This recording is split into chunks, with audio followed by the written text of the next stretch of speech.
తమిళనాడులో విజయ్ గారు నూతన ముఖ్యమంత్రిగా ప్రమాణ స్వీకారం చేశారు. ఎంకి పెళ్లి సుబ్బి సావుకొచ్చిందని చెప్పేసి ఎప్పుడైతే రిజల్ట్స్ వెలువడ్డాయో ఆ రోజు నుంచి పాపం జన సైనికులకి కంటి మీద కునుకు లేదంటే అతిశయోక్తి కాదు. మరి ముఖ్యంగా సోషల్ మీడియాలో పవన్ కళ్యాణ్ గారి డబుల్ స్టాండర్డ్స్ని ఎత్తి చూపారు. ఎందుకు పవన్ కళ్యాణ్ ఏం సాధించాలని నువ్వు ఇవన్నీ చేస్తున్నావు అని. ముందుగా అద్భుతమైన కొసమెరుపుంది, చివరి వరకు చూడండి. సో పవన్ కళ్యాణ్ని ఏకి పడేశారు ఆంధ్ర రాష్ట్ర ప్రజలు.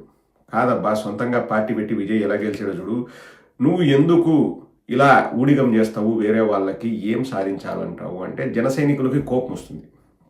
మీరెవరు చెప్పడానికి, మా ఇష్టం వచ్చినట్టు మేము ఊడిగం చేసుకుంటాం, మేము మిమ్మల్ని ఓడించడమే మా టార్గెట్, మిమ్మల్ని ప్రతిపక్షంలో కూర్చోబెట్టాం, జగన్మోహన్ రెడ్డి గారికి అధికారం దూరం చేయడమే మా టార్గెట్, అందులో మేము సక్సెస్ అయ్యాము, ఇంకొక 15 ఏళ్ళు మేము ఊడిగం చేస్తాం, మెల్లమెల్లగా బలపడతాం, ఊడిగం చేస్తూ చేస్తూ చేస్తూ బలపడుతూ బలపడుతూ బలపడుతూ మా పవన్ కళ్యాణ్ గారికి 75 ఏళ్ళలో 80 ఏళ్ళు వచ్చినప్పుడు ముఖ్యమంత్రి అవుతాడు, మీకేంది నొప్పి అన్నట్లు పాపం ఇంకా ఒడ్డున పడ్డ చేపలాగా ఇంకా వాళ్ళ పరిస్థితి అగమ్య గోచరం.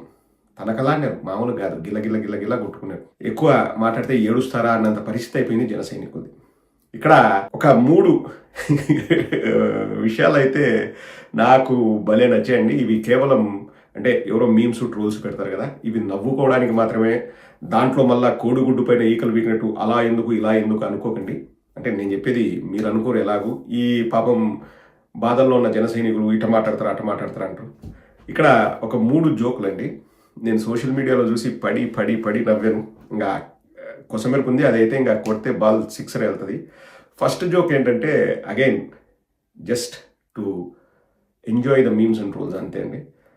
గవర్నర్ గారి దగ్గరికి విజయ్ గారు వెళ్ళారంట. ఇప్పుడు మనం రోజు వింటూనే ఉన్నాం మ్యాజిక్ ఫిగర్ 118 అని. సో ప్రతిరోజు గవర్నర్ గారి దగ్గరికి వెళ్తుంటే ఒకరోజు గవర్నర్ గారు చెప్పారంట, విజయ్ గారు please come with proper figure అని చెప్పారంట. విజయ్ గారు ఎస్ అని ఒకరోజు వెళ్ళారంట. గవర్నర్ గారు అప్రూవ్ చేశారంట. అక్కడ ఒక ఫోటో చూశాను. గవర్నర్ గారు ప్లీజ్ కమ్ విత్ గవర్నర్ గారు please come with proper figure అంటే విజయ్ గారు త్రిష గారిని తీసుకెళ్ళారంట. ఓకే, ఇంకా నువ్వు ముఖ్యమంత్రి అవుతున్నావు అని చెప్పేసి, అంటే ప్రాపర్ ఫిగర్ అంటే సంఖ్య, కానీ నవ్వుకోవడానికి వాళ్ళు చెప్పేది ఏంటంటే ప్రాపర్ ఫిగర్ అంటే త్రిష అందంగా ఉంటుంది కాబట్టి త్రిషాని తీసుకెళ్ళాడు, ఓకే అని చెప్పేసి సంతకం పెట్టారు అన్నది ఒక జోక్ అండి. సో ఇక రెండవది కమింగ్ టు అవర్ సైనికులు. సో ఒక వైఎస్ఆర్ కాంగ్రెస్ పార్టీ అతను ఒక జన సైనికుడిని అడిగాడంట, కాదబ్బా మీ నాయకుడు కూడా విజయ్ గారు చేసినట్లు చేయొచ్చు కదా, అలా చేస్తే సీఎం అవుతారు కదా అంటే జన సైనికుడు ఉండి బాగా గాబరా పడ్డాడంట. అవును కరెక్టే, కానీ ఇప్పటికిప్పుడు విజయ్ గారు త్రిష గారిని ఎంచుకున్నట్లు మా నాయకుడిని ఇప్పటికిప్పుడు ఎవరైనా ఎంచుకోమంటే కష్టమా, ఇప్పుడు మళ్ళీ ఒక కొత్త ఫేర్ అంటే కష్టము, మా నాయకుడు వల్ల కాదన్నాడంట. అది కాదరా నాయన, సింగిల్గా పోటీ చేయండి జన సైనికుడు అట్లా అనుకున్నాడంట. ఇక 3వ జోక్ అండి. గవర్నర్ గారి దగ్గరికి 4-5 సార్లు విజయ్ గారు వెళ్ళారు, ఓపికగా వచ్చారు, చివరికి ముఖ్యమంత్రి అయ్యారు. అదే పవన్ కళ్యాణ్ అయితే అసలు ఓపిక లేని మనిషి కదండి.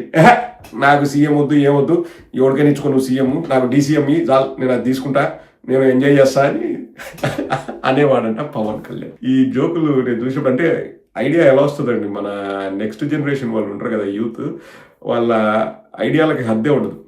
నేనైతే ఈ 3 జోకులు చూసి పడి పడి నవ్వా.